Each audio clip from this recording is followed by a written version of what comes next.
Bon, pour ceux qui découvrent, je lance ma marque de kit carrosserie Finalita. J'ai conçu et je fabrique le premier kit carrosserie pour la BMW M2 G87. Dans cette vidéo, je te fais le point sur la fabrication d'une première pièce en carbone et à quel point c'est une tannée à réaliser. Si tu veux suivre l'avancement du projet jour après jour, abonne-toi à mon Instagram. Bon, je vais t'expliquer ce qui se passe. J'ai filmé une grosse partie de la fabrication d'une première pièce en carbone pour le kit de la M2, sauf que, étant donné que c'était la deuxième fois que je fabriquais une pièce en carbone, je n'avais pas spécialement envie de raconter ma vie pendant le tournage, j'ai préféré me concentrer histoire de faire les choses bien. Donc là, t'as 4 minutes de clip sans rien, donc autant te dire que tu risques de bien t'ennuyer. Du coup, ce que je vais faire, c'est que je vais commenter par-dessus, histoire de voir où est-ce qu'on est. Donc là, dans un premier temps, je prépare le carbone. Donc là, c'est simple, début de journée, je suis chaud bouillant.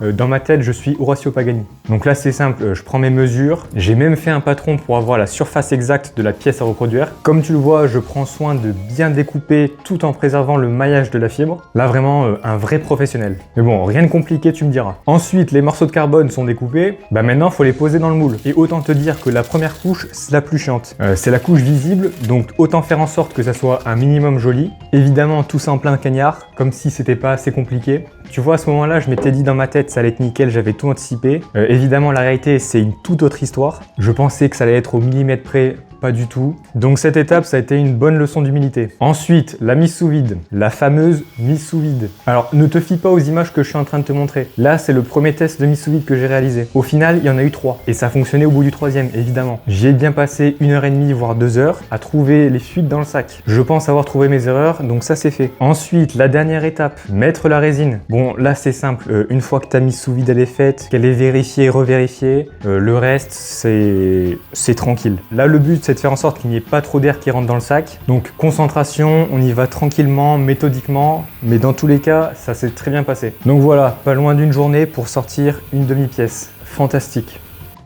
Bon, 2 jours plus tard, normalement la résine est cuite. Alors comme tu l'as vu, quoique j'ai pas tout filmé à la fin, j'ai bien galéré pour sortir ça. La mise sous vide, je t'en parle même pas, je m'y suis repris il y a 3 fois au moins.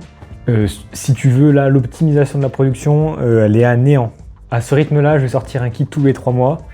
Donc j'ai encore énormément de choses à apprendre. Mais ça, bon, il n'y a pas 36 solutions, il va falloir bosser, c'est l'expérience qui va faire les choses. Mais c'est vrai que sur le coup, ça m'a mis un bon coup au moral, vraiment, dans ce genre de situation où dans ta tête, ça paraît tout clair, tu as toute la théorie, etc.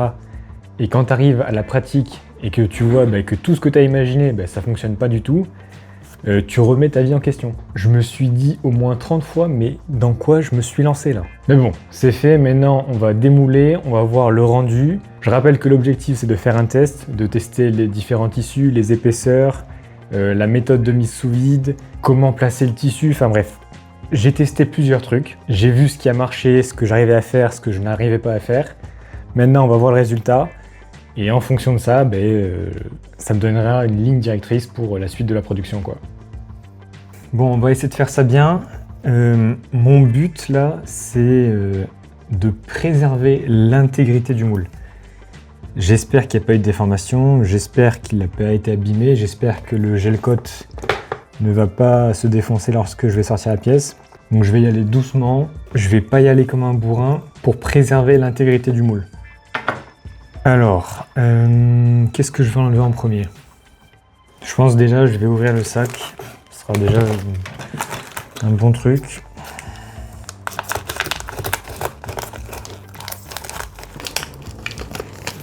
Déjà, un truc que je remarque, c'est que la résine s'est propagée au-delà du moule. Ce qui peut paraître un peu évident, mais moi je m'étais dit, à mon avis, avec la mise sous vide, ça va assez freiner pour pas que ça se propage en dehors du moule. Mais là, c'est clairement aller en dehors. En soi, c'est pas grave. C'est juste, à mon avis, ça va être beaucoup plus chiant à enlever.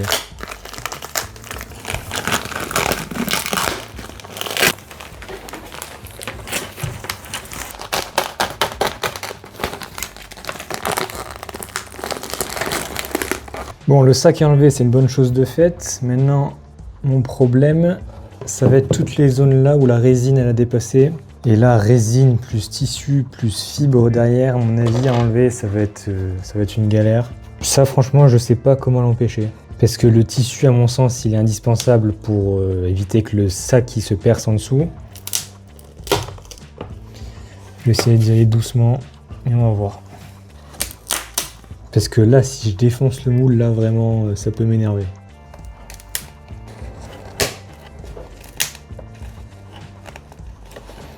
Bon, visiblement là le tissu, je vais pas réussir à l'enlever à la main. Ce que je vais faire, c'est que je le découperai avec la Dremel ou quoi. Mais là, si je l'enlève à la main, si je force, je vais défoncer le moule, c'est sûr et certain. Donc ce que je vais faire, c'est que je vais déjà enlever ça d'abord.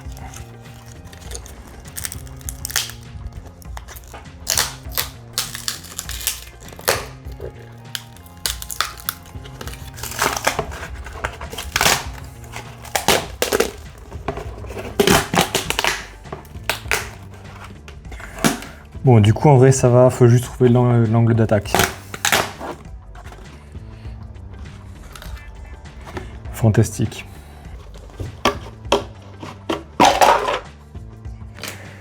Allez. Bon, déjà, le moule, aucun défaut. Donc ça, c'est une bonne chose, ça, déjà. Le moule n'a pas été abîmé. La pièce... la pièce, bon, on va voir ça de plus près. Bon, déjà, première chose, je suis content que le moule n'ait pas été abîmé de la... Bon, à part le tissu, mais niveau gel coat, niveau finition, j'ai pas eu de perte. Donc ça, très bonne chose. Ça veut dire que je vais pouvoir le réutiliser encore une fois. Donc ça veut dire que je vais pouvoir utiliser les moules pour plusieurs pièces, parce que, on va pas se mentir, un moule, ça a une durée de vie. S'il est bien fait, ça dure longtemps. S'il n'est pas bien fait, ça dure pas longtemps. Là, déjà, une pièce sans problème. Bonne chose. Juste à revoir le système de backing avec le tissu derrière pour protéger le sac plastique. Mais ça, je vais y réfléchir après. Ensuite, la pièce. La pièce, c'est pas mal. La pièce, c'est pas mal du tout même. On a bien les arêtes, bien propres. Donc ça, c'est cool. J'avais un peu peur que... Parce que là, j'avais fait n'importe quoi. J'avais peur d'avoir des défauts, mais visiblement, j'en ai pas. Et si j'en ai, c'est des défauts qui peuvent se corriger. Donc ça, c'est une bonne chose. Là, le défaut de fibre, c'était mon tissu qui était... Avant même que je le mette sur la pièce, le tissu était un peu... C'était désaxé. Donc ça, j'y peux rien. Mais il faudra que je fasse attention pour la production. Mais sinon, c'est pas mal, hein. Là, le petit coin à la con, là, il me semble qu'il y avait de la poussière ou c'était de la cire. Il restait de la cire dans ce coin. Et je l'avais vu, mais je me suis dit, je vais pas l'enlever. Dans tous les cas, ça va pas accrocher le carbone. Bah tiens, j'ai l'air bien malin maintenant. Au final, c'est resté accroché. Donc la prochaine fois, je ferai attention à bien nettoyer le moule de fond en comble et de laisser aucune poussière. Mais là, je pense pas que je pourrais le rattraper, ça. Mais c'est pas grave. Au moins, je le sais.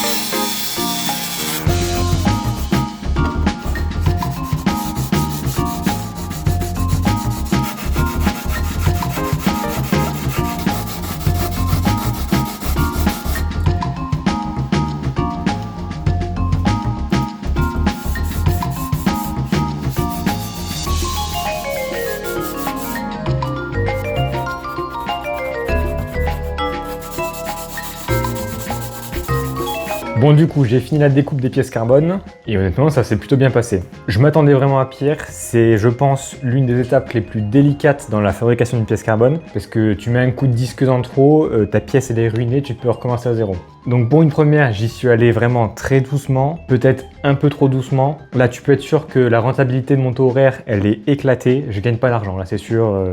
Mais bon. Ça va être avec l'expérience. À force d'en faire, à force de m'entraîner, je vais gagner bien plus de temps, je vais devenir bien plus précis avec la Dremel et au final, ça ira. C'est vraiment une question d'expérience. Mais pour une première, je suis plutôt très satisfait. Et tu vois, je m'attendais à un travail très fastidieux, très long, très chiant. Et en fait, ça a été... jusqu'à maintenant, l'une des étapes les plus satisfaisantes et la plus agréable. Parce que ça reste de la découpe avec la Dremel, donc ça se fait plutôt bien. C'est du ponçage de finition. Si tu prends ton temps, ça se fait tranquillement. Et puis en fait, tu vois la pièce carbone qui naît dans tes mains. C'est satisfaisant. Donc voilà, plutôt content de cette étape. Je vais te montrer le résultat. Bon bah tu le vois, hein, la découpe... Alors si tu regardes de près, tu vas voir quelques accros, mais je pense que ça va se corriger.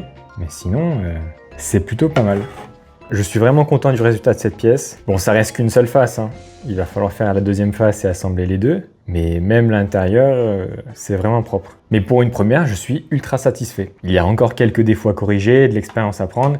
Mais ça sera avec le temps, quoi. C'est pas magique, ça vient pas comme ça. Mais tu le vois, là, c'est ultra propre. C'est vraiment, je te dis, c'était ultra satisfaisant à découper, quoi. Et l'intérieur de la pièce, le fait que j'ai pas utilisé le pli-ply et le mesh, mais c'est un espèce d'alliage des deux, un tissu avec du mesh intégré.